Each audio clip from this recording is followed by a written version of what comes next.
नमस्कार, बहुत स्वागत है आपका न्यूज रूम लाइव में। आपके साथ मैं हूं सोनाली सिंह। बुलेटिन की शुरुआत इस वक्त की सबसे बड़ी खबर के साथ करते हैं। बिहार में महागठबंधन की सरकार बनने के साथ ही अब बीजेपी का मिशन बिहार शुरू हो चुका है और इसी के तहत केंद्रीय गृह मंत्री अमित शाह आज छपरा के सिताब दियारा में मौजूद होंगे। वहां जेपी के जयंती कार्यक्रम में अमित शाह शामिल होंगे और वो अब से थोड़ी ही देर में दिल्ली से रवाना होंगे।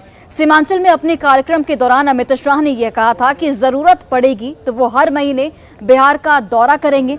सितंबर में हुए दौरे के बाद अक्टूबर महीने में भी अमित शाह का बिहार दौरा तय हो चुका है। अमित शाह के बिहार दौरे पर भले ही उनके विरोधी निशाना साध रहे हैं, लेकिन अमित शाह अपने मिशन बिहार में पूरी तल्लीनता से जुटे हैं।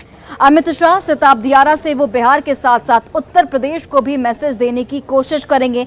यानी कि अमित शाह न सिर्फ बिहार को साधने की कोशिश कर रहे हैं, बल्कि यूपी और पश्चिम बंगाल में बीजेपी की लहर लाने की कोशिश कर रहे हैं। उन्होंने सीमांचल से मिशन 2024 की शुरुआत कर दी थी और अब सिताब दियारा से वो उस शुरुआत को अब आगे की ओर ले जाएंगे।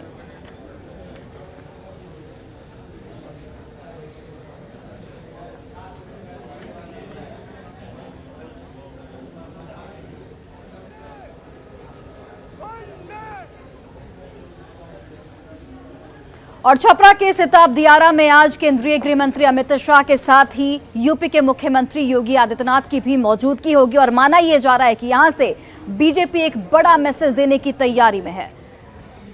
आयोजक से बात की हमारे सहयोगी आनंद अमृतराज ने, उन्होंने क्या कुछ कहा, सुनिए। बिहार में सियासत खूब हो रही है। आज सिताब दियारा में भी एक बड़ा आयोजन है जहां पे गृह मंत्री अमित शाह और यूपी के मुख्यमंत्री योगी आदित्यनाथ भी पहुंचेंगे। हमारे साथ महाराजगंज के भाजपा सांसद जनार्दन सिंह सिग्रीवाल मौजूद हैं। सर, आज एक बड़ा आयोजन है। हम लोगों ने इतने सालों के बाद पहली बार देखा है कि जेपी जयंती के मौके पे इतने बड़े बड़े आयोजन हो रहे हैं। आपके तरफ से सिताब दियारा में नागालैंड से लेकर पटना तक उधर तैयारी हो रही है। देखिए, अपने आप में आज का कार्यक्रम ऐतिहासिक है और यह स्वर्ण अक्षरों से इतिहास के पन्ने में दर्ज होने वाला है। आप देख रहे हैं कि सामने कितना बड़ा भव्य पंडाल बना है और लोगों का जन सैलाब उमड़ पड़ा है। या आप देख रहे हैं कि एक बड़ा माने भव्य मूर्ति भी यहाँ स्थापित हुआ है भारत सरकार के संस्कृति मंत्रालय के द्वारा और विशाल जनसभा की भी जो आप देख रहे हैं परिदृश्य आपके सामने है। जेपी का जन्म यहाँ हुआ था, यहाँ मनाना चाहिए। उनका अगर विशाल हृदय रहता तो यहाँ आते, सीधे आते कि अमित शाह जी के एक कार्यक्रम में आते। क्योंकि यह पार्टी का, आपने देख रहा है कहीं पार्टी का बैनर झंडा नहीं लगा हुआ, यह तो आम जन का कार्यक्रम है। यह लोकनायक जयप्रकाश नारायण जी के जयंती के अवसर पर आयोजित कार्यक्रम है। सिग्रीवाल जी, एक सवाल ये भी है ना कि इसके पहले अमित शाह जी आए थे सीमांचल में, तो पूर्णिया की रैली में जब उन्होंने बोला था तो माना जा रहा था कि बिहार और बंगाल साधने की तैयारी है। अब यूपी के बॉर्डर पे तो क्या बिहार और यूपी साधने की तैयारी हो रही है? यूपी तो हम साधे हुए, यूपी तो अब सीधे लोकनायक के जयप्रकाश नारायण जी के विचारधाराओं पर वहां के हमारे मुख्यमंत्री योगी आदित्यनाथ जी और भारत के प्रधानमंत्री नरेंद्र मोदी जी के दिशा निर्देशन में चल रहा है। हमें बिहार को उनके विचारधाराओं पर ले जाना है। महागठबंधन कर करके जो ढोंग रच रहे हैं उनको साधने की जरूरत नहीं है। उनमें जनता के अंदर जो भाव है वह जागृत होने की आवश्यकता है। चलिए, तो मतलब महाराजगंज के सांसद जनार्दन सिग्रीवाल, कैमरामैन मनीष जुनेजा के साथ आनंद अमृतराज, न्यूज 18 नेटवर्क, सिताब दियारा। और आपको सीधे लिए चलते हैं छपरा के सिताब दियारा, जहां से हमारे सहयोगी आनंद अमृतराज लाइव जुड़ चुके हैं। सीधे उनका रुख करते हैं। आनंद, सीमांचल के बाद एक बार फिर से अमित शाह की मौजूदगी बिहार में, बिहार की धरती पर, और अब कहा जा रहा है कि बिहार और यूपी को साधने की कोशिश की जा रही है बीजेपी की ओर से और एक बड़ा मैसेज देने की तैयारी में बीजेपी। किस तरीके का माहौल आप देख पा रहे हैं वहां पर? नजरें इस बात पे भी लेके ठीक रहेगी कि अमित शाह जब आते हैं तो मन से क्या बोलते हैं, लेकिन उसके पहले हम आपको लगातार तस्वीर दिखाने की कोशिश कर रहे हैं कि मंच पे तस्वीर देखिए। भाजपा के जो तमाम बड़े नेता यहाँ पर पहुंचे हुए हैं, सुशील मोदी, राधा मोहन सिंह, विजय सिन्हा, सम्राट चौधरी, मंगल पांडे सहित जनार्दन सिग्रीवाल, यानी कि बिहार बीजेपी के जितने भी बड़े नेता हैं, तारकिशोर प्रसाद, संजय जायसवाल, तो बिहार बीजेपी के जितने भी बड़े नेता तमाम लोग पहुंचे हुए। इसके अलावा जो बलिया के सांसद है वीरेंद्र सिंह मस्त, तो वो भी मंच पे हैं। इस वक्त आप तस्वीर देख सकते हैं कि जो जनार्दन सिग्रीवाल उनसे बातचीत कर रहे हैं। तो तैयारी लगभग पूरी हो चुकी है। 12:20 के आसपास अमित शाह मंच पे पहुंचेंगे और उसके बाद यहाँ से जयप्रकाश नारायण की मूर्ति का अनावरण करेंगे। उसके बाद एक जनसभा है जिसको संबोधित करने वाले हैं। तो जाहिर सी बात है, नजरें इसी बात को लेकर टिकी रहेगी कि जब अमित शाह बोलना शुरू करेंगे तो वो क्या कुछ बोलने वाले हैं, क्योंकि ऐसा माना जा रहा है कि जेपी को लेकर जो 11 अक्टूबर को सियासत हो रही है, न सिर्फ सिताब दियारा बल्कि नजरें नागालैंड में भी टिकी रहेगी और नजरें पटना में बापू सभागार में भी टिकी रहेगी कि जब वहाँ पे नीतीश कुमार बोलेंगे और यहाँ पे अमित शाह बोलेंगे तो एक दूसरे पर किस तरीके से हमला बोला जाता है। भले ही जेपी की जयंती मनाई जा रही है, लेकिन जेपी की जयंती के बाद जो सियासत हो रही है ये साफ साफ तस्वीर देखी जा सकती है। तो इस वक्त हम आपको तस्वीर दिखा रहे हैं मंच की, और आपसे कुछ देर के बाद ये तस्वीर बिल्कुल साफ हो जाएगा कि क्या कुछ इस मंच के माध्यम से अमित शाह योगी आदित्यनाथ बोलने वाले हैं। क्योंकि 2024 के लोकसभा चुनाव के पहले जिस तरीके से अमित शाह पिछले एक महीने में दूसरी बार बिहार के दौरे पर पहुंचे, और पिछले बार बिल्कुल आपने सही कहा कि पिछले बार वो बंगाल के बॉर्डर पे, बंगाल और बिहार के बॉर्डर पे पूर्णिया में उन्होंने रैली को संबोधित किया। आज बिहार और यूपी के बॉर्डर सिताब दियारा पे वो एक सभा को संबोधित करेंगे। तो दिलचस्प होगा, खासकर बीजेपी के नेता बार बार ये आरोप लगाकर हमला बोल रहे हैं कि जेपी के चेले होने का दम तो भरते हैं नीतीश कुमार, लेकिन वो कांग्रेस से उन्होंने हाथ मिला लिया है जिस कांग्रेस के विरोध में जेपी ने आंदोलन किया था। तो कुछ ऐसी बातें हैं। इससे साफ है कि जेपी के बहाने न सिर्फ बिहार के महागठबंधन की सरकार को, जिस महागठबंधन की सरकार में कांग्रेस भी शामिल है, राष्ट्रीय स्तर पर भी कांग्रेस को बड़ा मैसेज देने की कोशिश किया जाएगा। लेकिन फिलहाल नजर इस बात को लेकर टिके रहे कि बिहार में महागठबंधन की सरकार पर आज जेपी के बहाने क्या कुछ हमला बोलते हैं हमेशा, ये देखना दिलचस्प होगा। लेकिन उसके पहले हम लगातार आपको तस्वीर दिखा रहे हैं। हम आपको एक मंच के पीछे की तस्वीर दिखा रहे हैं जहां पे बड़ी संख्या में लोग भी यहाँ पर पहुंचे हुए हैं, जहां पे जब अमित शाह बोलेंगे उसके बाद उन्हें सुनने के लिए लोग पहुंचे हुए हैं। यहाँ पे बारिश भी हो रही है, फिलहाल यहाँ पे बारिश भी हल्की हल्की हो रही है। हम कोशिश करेंगे कि आपको तस्वीर दिखाने के। इस वक्त आप तस्वीर देखिए कि एक मंच स्थल बनाया गया है जहाँ पे अच्छी खासी संख्या में लोग भी यहाँ पर पहुंचे हुए हैं, और अब से कुछ देर के बाद जब अमित शाह संबोधन करेंगे तो उसके बाद उन्हें सुनेंगे। लेकिन उसके पहले यहाँ पर जब हम लोग पहुंचे थे तो लगातार नारेबाजी भी हो रही थी, भाजपा के नेता और कार्यकर्ता जो अपने उत्साह को प्रदर्शित कर रहे थे। लेकिन सवाल वही है कि आज जेपी के जयंती के बहाने अमित शाह जब मूर्ति का अनावरण करेंगे, स्मारक का उद्घाटन करेंगे, तो फिर क्या कुछ उसके बाद संबोधन के जरिए वो बोलेंगे, इस पर नजरें टिकी रहेंगी। और माना जा रहा है कि आज आने वाले लोकसभा चुनाव के लिए भी एक बड़ा मैसेज देने की तैयारी इस मंच के माध्यम से की जा सकती है। इस वक्त मैं आपके पीछे कई लोगों को देख पा रही हूँ, आप उन लोगों से जरा जानने की कोशिश कीजिए कि अमित शाह के संबोधन से वो क्या कुछ उम्मीदें रखते हैं, क्योंकि पिछली बार अमित शाह ने काफी कुछ बोला था सीमांचल के जब दौरे पर थे। इस बार अमित शाह और योगी आदित्यनाथ, खास करके योगी आदित्यनाथ इस बार जुड़ रहे हैं अमित शाह के साथ, तो वो उनके संबोधन को लेकर लोगों में कितनी उत्सुकता है? बिल्कुल बिल्कुल, अमित शाह यहाँ पर आने वाले, आप लोग उनसे क्या कुछ सुनने की इच्छा रखते हैं इस जगह पे? आज जेपी के जन्मभूमि के मौके पे अमित शाह से क्या कुछ सुनने की इच्छा है? भाई क्या सुनना चाहते हैं? अमित शाह जी से आज सिताब दियारा की जो आम जनता यहाँ आई है ये सुनना चाहती है कि जयप्रकाश जी का जो सपनों का भारत है उस दिशा में हमारी भारतीय जनता पार्टी जो कदम बढ़ा रही है उसके लिए हम सबके उनके आभारी हैं, और ये अपेक्षा करते हैं आने वाले दिनों में उत्तर प्रदेश और बिहार को खास करके जो जयप्रकाश जी का जहां एक संपर्क रहा है, एक उनकी भावना जुड़ी रही है, वो राज्य आगे बढ़ के वो आगे बढ़े और वो ये आगे बढ़े। बिल्कुल बिल्कुल। देखिए कुछ और भी लोग हैं आज, आप खड़े हो जाइए दोस्तों। आज अमित शाह यहाँ पे कुछ देर बाद पहुंचेंगे जेपी के जन्मभूमि में। क्या कुछ सुनना चाहते हैं आप? आज क्या कुछ बोल सकते हैं अमित शाह? आपको क्या लगता है?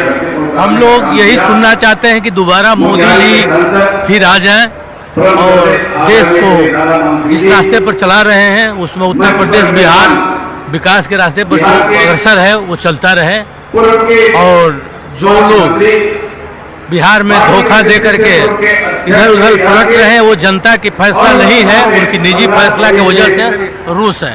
बिल्कुल। तो आपने सुना कि है और चूंकि बैरिकेडिंग लगा हुआ इस वजह से हम बात नहीं कर पा रहे हैं, नहीं पहुंच पा रहे हैं, लेकिन कुछ लोगों से बातचीत करने की कोशिश की। और एक बार फिर से हम आपको मंच की तस्वीर दिखा दे रहे हैं जहाँ पे बीजेपी के अभी जनार्दन सिंह सिग्रीवाल जो भाजपा के सांसद है महाराजगंज के, वो संबोधित कर रहे हैं, और धीरे धीरे जो भी वक्ता है वो संबोधित करेंगे। चूंकि जब अमित शाह आएंगे तो उसके बाद एक या दो ही लोग संबोधित करेंगे, उसके बाद अमित शाह का संबोधन होगा। तो नजरें इस बात पर क्योंकि जब अमित शाह का संबोधन होगा लोगों में उत्सुकता है, और बिहार के सियासत में भी उत्सुकता है कि भाई आज अमित शाह जनता के क्या कुछ नई बात बोलने वाले, क्योंकि पूर्णिया के सभा में महागठबंधन की सरकार पर जमकर हमला बोला था, और खासकर उनके निशाने पे लालू यादव रहे थे। और नीतीश कुमार आज जेपी के जयंती के मौके पे नीतीश कुमार माफ कीजिएगा हमला बोलते हैं, ये देखना। चलिए आनंद, आप नजरें बनाए रखिए, अपडेट के लिए वापस लौटेंगे और जैसे ही केंद्रीय गृह मंत्री अमित शाह की मौजूदगी वहां पर होगी हम सीधे आपसे लाइव जुड़ेंगे। फिलहाल के लिए आपका बहुत बहुत धन्यवाद तमाम जानकारियां देने के लिए। बढ़ते आगे और लोकनायक जयप्रकाश नारायण की जयंती के मौके पर पटना में सीएम नीतीश कुमार ने उन्हें श्रद्धांजलि दी। उसके बाद उन्होंने ये भी कहा कि वो जयप्रकाश नारायण की विचारधारा को ही आगे बढ़ा रहे हैं। सुनिए। करते वक्त ये तो नेतृत्व में ही हम लोगों ने काम किया, जेपी आंदोलन में हम लोगों ने भाग लिया, उनसे हम लोगों ने निवेदन किया, वो तैयार हो गए, तो कितनी बड़ी बात है आप जानते ही हैं। जितना उन्होंने किया है तो उनके लिए उनकी स्मृति में तो हमेशा, और हम लोग तो उन्हीं के सिद्धांत को मानते हैं और जो उनकी इच्छा थी उसी को लागू करके बिहार को आगे बढ़ाने की कोशिश कर रहे हैं। तो हम लोगों का तो एकदम उनके प्रति एक दूसरे तरह का लगातार तो कहिए कि जब तक जीवित है तब तक इनको भूल नहीं सकते। तो कोई जाए उससे क्या फर्क पड़ता है। हाँ, हम नागालैंड आज ही वहाँ के लोगों ने आमंत्रित किया है, क्योंकि नागालैंड में भी जेपी 3 साल तक रहे थे। जो कहा जाता है 1964 उस समय से लेकर के 64 से 3 साल तक वहाँ रहे। अब वहाँ के लोग आते होते रहते हैं, बात पहले भी गए हैं। अब उन लोगों की इच्छा थी कि एक बार उनका बहुत सम्मान लोग करते हैं। और वैशाली के लालगंज से आपको तस्वीरें दिखाते हैं जहां पर गंडक नदी के जलस्तर में लगातार बढ़ोतरी दर्ज की जा रही है, जिसकी वजह से आम जनजीवन वहां पर बिल्कुल प्रभावित हो चुका है। आपको ये भी जानकारी देते चले कि निचले इलाकों की अगर हम बात करें तो वहां पर खासतौर पर बाढ़ का खतरा ज्यादा मंडरा रहा है। लोग जो है वो ऊंचे इलाकों पर इस वक्त शरण लेने को मजबूर हैं। बाढ़ का पानी दर्जनों घरों में वहां पर घुस चुका है, जिससे लोगों की बेहद कठिनाइयों का सामना करना पड़ रहा है। वहीं कई 100 एकड़ जमीन की फसल भी यहाँ पर बर्बाद हो गई है। गांव का निचला हिस्सा काफी हद तक जलमग्न हो चुका है। इन सब के बीच सबसे बड़ा सवाल यहां पर यह है कि सरकार ने अगर पहले से ही अलर्ट जारी किया हुआ है और सरकार को पता था कि गंडक नदी का पानी बढ़ने से ग्रामीणों को परेशानी हो सकती है, तो इस परेशानी का स्थायी निदान आखिर क्यों नहीं निकाला जा सका। ये दिक्कत पानी वाले घर में कथी का पानी है? गंडक के कई दिन से आयल? 3 दिन से। 3 दिन से की दिक्कत हुई है? खाना बनाए के, खाए के, रहे के, सुते बैठे के। कैसे खाना उना बने? ये बार चौकी ऊपर धो के कहीं कभी भूखले सुतने, कहीं चौकी ऊपर बनाने, कहीं दे लग जाता है कि बाढ़ से हम लोग को 3 साल से सर परेशानी झेल रहे हैं। अभी इस पर सरकार अभी आ गया, यहाँ बाल बच्चे को माने कठिनाई झेलना पड़ रहा है। नदी में हिल करके आ रहे हैं, जा रहे हैं, इस पर सरकार का कोई ध्यान ही नहीं। सर कल अचानक सा गंडक में पानी का बढ़ोतरी हो गया है, जिससे पूरा जलमग्न हो गया है। हजारों एकड़ में लगा धान का फसल बर्बाद हो गया है। सब्जी का भी खेती लगा हुआ था, बैगन था, गोभी था, कद्दू था, ये सब लोग बर्बाद हो गया सर फसल। और भागलपुर की नवगछिया में गंगा नदी ने विकराल रूप धारण कर लिया है, जिसकी वजह से महादलित टोले में पानी घुस चुका है। महादलित टोले में 30 घर हैं, जिसमें से 20 घर गंगा नदी में समा चुके हैं और इस वजह से लोगों को इस वक्त सड़कों पर जिंदगी गुजारनी पड़ रही है। आप समझ सकते हैं कि इन्हें कितनी परेशानियों का सामना करना पड़ रहा है। महादलित समाज के लोग कई दिनों से सड़क पर जिंदगी गुजारने को इस वक्त विवश हैं, मजबूर हैं। वहीं कटाव के डर से बाकी लोग अपना घर खाली कर पास के पंचायत भवन में रह रहे हैं।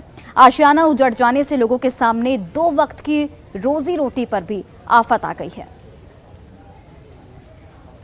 चलो अगले सर कोई चीज के रहे के व्यवस्था नहीं छे, नहीं रहने घर छे, नहीं खाए सोने के बिस्तर छे, कोई चीज के शरण नहीं छे।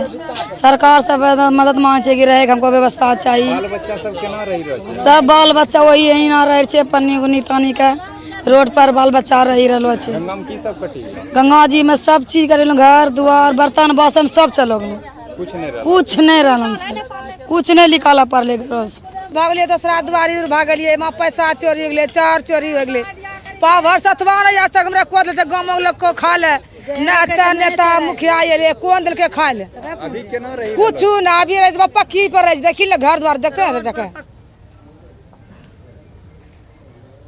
और बेतिया के नौतन और बैरिया प्रखंड में 1 दर्जन गांव करीब बाढ़ की चपेट में है, जिसकी वजह से वहां के लोग इस वक्त परेशानियों का सामना करते हुए साफ तौर पर नजर आ रहे हैं। लोगों का साफ तौर पर कहना है कि बाढ़ के लिए सरकार और प्रशासन की ओर से जो इंतजामात करने चाहिए थे वो नहीं हो पाए हैं, जिसकी वजह से लोग अब परेशानियों का सामना कर रहे हैं। दशकों से बाढ़ की विभीषिका झेलने वाले ये लोग पहले जून से लेकर अगस्त तक ही पानी का कहर झेलते थे, लेकिन पिछले 2 सालों से यह सिलसिला अक्टूबर तक पहुंच गया है। पहले तो सिर्फ घर डूबता था, लेकिन इस बार घर के साथ साथ फसल भी डूब गई है। नौतन प्रखंड के दर्जनों गांव के लोग एक बार फिर से पानी की कहर से कराह रहे हैं।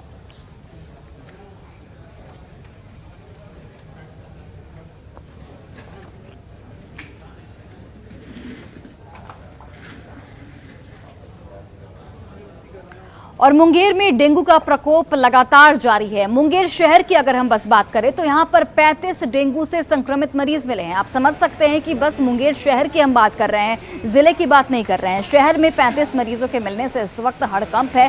स्वास्थ्य विभाग हालांकि मुकम्मल तैयारियों का भरोसा दे रहा है, लेकिन उसके बावजूद भी इतनी संख्या में मरीज मिलने से कई सवाल भी खड़े हो रहे हैं। हालांकि जिला प्रशासन और निकाय प्रशासन डेंगू की रोकथाम को लेकर अलर्ट मोड पर है।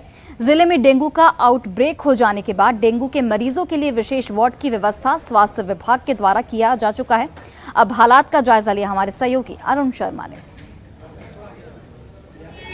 जिले में एक बार फिर डेंगू ने अपना धमक दे दिया है। धमक ऐसा दिया है कि लगभग अभी जो पॉजिटिव केस की संख्या है वो 22 है, सस्पेक्टेड केस की संख्या 60 से ज्यादा है, तथा 25 जो है अभी जांच में एलिजा जांच में पटना गया हुआ है, जिसको लेकर स्वास्थ्य विभाग ने अस्पताल में ही एक वार्ड को डेंगू वार्ड बना दिया गया है, जिसमें 60 बेड भी हैं। हालांकि अभी डेंगू को लेकर जो फॉगिंग की भी जो व्यवस्था की गई है, लेकिन निगम के हो या स्वास्थ्य विभाग के जो फॉगिंग मशीन है वो भी खराब हो चुके हैं। 2 मशीन से ही काम चलाया जा रहा है। तो ऐसे में डेंगू से निपटने के लिए स्वास्थ्य विभाग या निगम जो है वो कहीं से भी उनका जो साधन है वो नाकाफी है। हम इस समय जो मौजूद हैं, आइए हम डेंगू वार्ड में ही चलते हैं। हालांकि नहीं जाना चाहिए, फिर भी हमको दिखाना है कि डेंगू वार्ड की क्या व्यवस्थाएं हैं, क्या यहाँ के लोगों की मांग है। आप देख सकते हैं कि डेंगू वार्ड में जो है मच्छरदानी तो दिया गया है, सभी दिया गया है। जितने भी पेशेंट थे सभी डेंगू के ही पेशेंट हैं और इनके फैमिली वाले उनके सेवा में लगे हुए हैं। हम इन्हीं लोग से जानेंगे कि क्या मामला है, क्या इनको यहाँ पे जो सुविधाएं मिलनी चाहिए वो सुविधाएं मिलेगी या क्या कहना चाहते हैं। आइए हम सबसे पहले आप अपना नाम बताइए।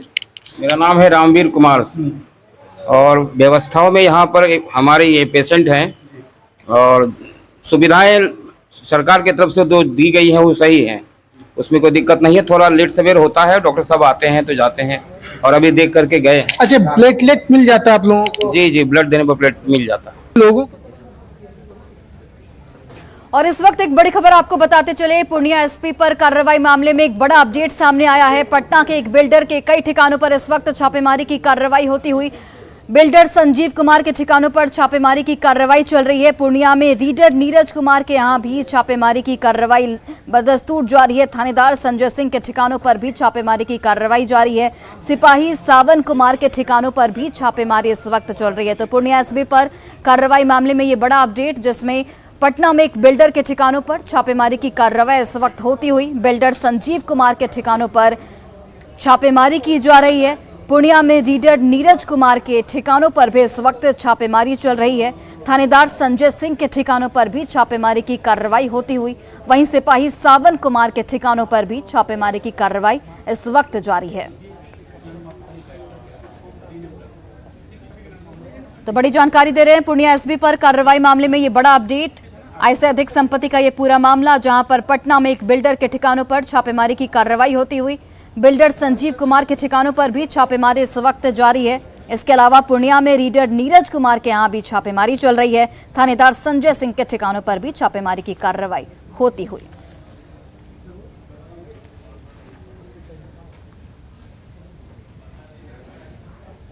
और बेगूसराय उत्पाद विभाग के बैरक में उस वक्त अफरा तफरी का माहौल बन गया जब चुलाई शराब के साथ गिरफ्तार एक महिला आरोपी बेहोश हो गई। हालांकि आनन फानन में उसे अस्पताल में भर्ती कराया गया, जहां पर उसकी हालत इस वक्त स्थिर बताई जा रही है। लेकिन इस घटना के बाद से अफरा तफरी का माहौल उस वक्त रहा जब पुलिस ने गिरफ्तार किया और उसके बाद वो महिला बेहोश हो गई। हालांकि इस वक्त स्थिति नियंत्रण में बताई जा रही है। इस घटना की खबर फैलते ही पुलिस के होश उड़ गए और आनन फानन में विभाग के पुलिस अधिकारी पीड़ित आरोपी महिला को इलाज के लिए सदर अस्पताल ले जाया गया, जहां स्थिति को गंभीर देखकर डॉक्टरों ने आईसीयू वार्ड में फिलहाल उसे भर्ती कर दिया गया है। लेकिन फिलहाल महिला की हालत नियंत्रण में बताई जा रही है। इस संबंध में उत्पाद अधीक्षक ने यह बताया कि आरोपी महिला को नगर थाना क्षेत्र के हर हर महादेव चौक से 4 लीटर महुआ शराब के साथ गिरफ्तार किया गया था। महिला को कोर्ट जाने से पहले सीने में दर्द की शिकायत हुई और इलाज के लिए फिलहाल सदर अस्पताल में महिला को भर्ती करा दिया गया है।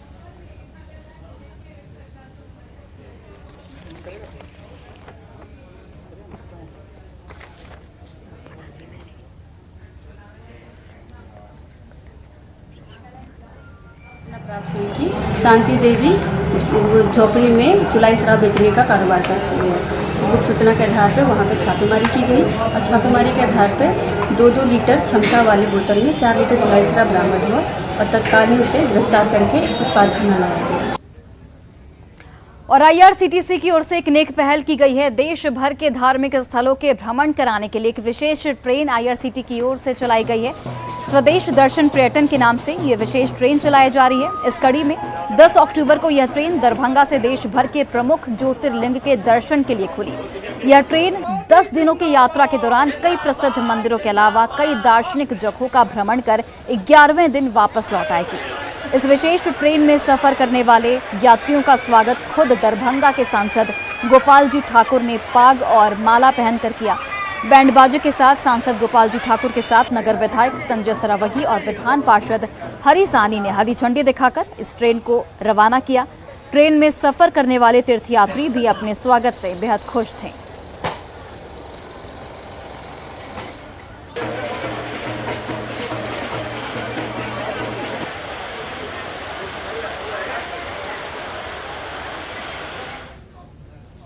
और फिलहाल इस बुलेटिन में बस इतना ही। आप देखते रहिए न्यूज़ 18 बिहार झारखंड।